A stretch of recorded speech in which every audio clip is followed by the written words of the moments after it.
Assalamualaikum warahmatullahi wabarakatuh. Bismillah, alhamdulillah, wala haula wala quwata illa billah, amma ba'du. Berjumpa kembali dengan saya di sini pada mata pelajaran pendidikan agama Islam. Seperti biasa, sebelum kita memulai pembelajaran pada pertemuan kali ini, kita berdoa dulu dengan mengucapkan kalimat Bismillahirrahmanirrahim. Pada pertemuan kali ini, saya akan membagikan materi tentang beriman kepada qada dan qadar. Tahukah kalian apa yang dimaksud dengan qada? Ya, secara bahasa, qada memiliki beberapa pengertian, yaitu hukum, keputusan, ketetapan, kehendak. Sedangkan secara istilah yang dimaksud qada adalah ketetapan Allah terhadap segala sesuatu sejak zaman azali. Zaman azali yaitu zaman ketika segala sesuatu belum tercipta. Sedangkan yang dimaksud dengan qadar adalah secara bahasa artinya kepastian, ukuran, kekuasaan, perwujudan kehendak. Sedangkan secara istilah qadar ialah perwujudan kehendak Allah Subhanahu wa taala. Simaklah hadis di bawah ini yang menjelaskan adanya ketentuan Allah atau takdir Allah Subhanahu wa taala, atau dalam pengertian lain yaitu qada dan qadar.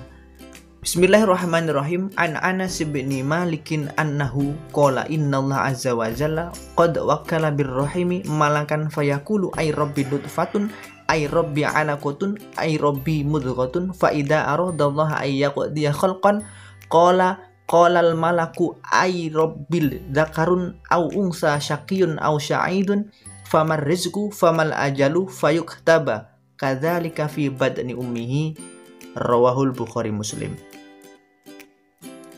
Artinya diriwayatkan dari Anas bin Malik radhiyallahu anhu, katanya Rasulullah sallallahu alaihi wasallam bersabda, Allah Subhanahu wa taala mengutus malaikat ke dalam rahim. Malaikat berkata, "Wahai Tuhan, ia masih berupa air mani." Setelah beberapa waktu, malaikat berkata lagi, "Wahai Tuhan, sudah berupa segumpal darah." Begitu juga setelah berlalu 40 hari, malaikat berkata lagi, "Wahai Tuhan, ia sudah berupa segumpal daging."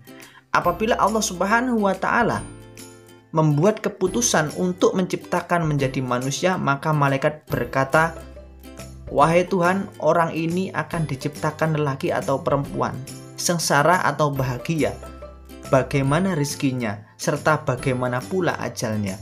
Segala-galanya dicatat ketika masih di dalam kandungan ibunya. Hadis riwayat Bukhari Muslim.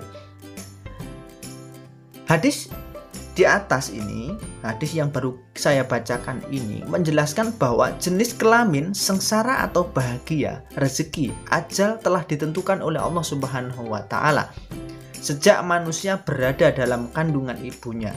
Ketika seseorang manusia terlahir ke dunia ini dan mengalami peristiwa-peristiwa tertentu, berarti ia telah ditakdirkan Allah Subhanahu wa taala seperti peristiwa yang ia alami tersebut.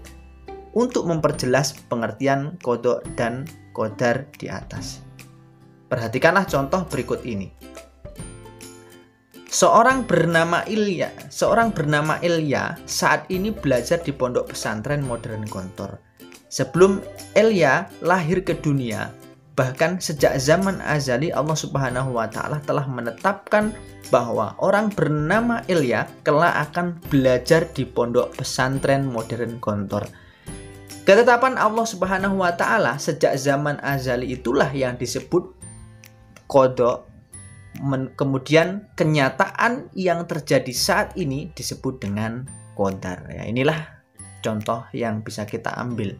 Semoga kalian dapat memahami apa yang saya jelaskan ini. Beriman kepada qada dan qadar merupakan rukun iman yang keenam. Iman kepada qada dan qadar dalam ungkapan sehari-hari lebih dikenal dengan sebutan iman kepada takdir.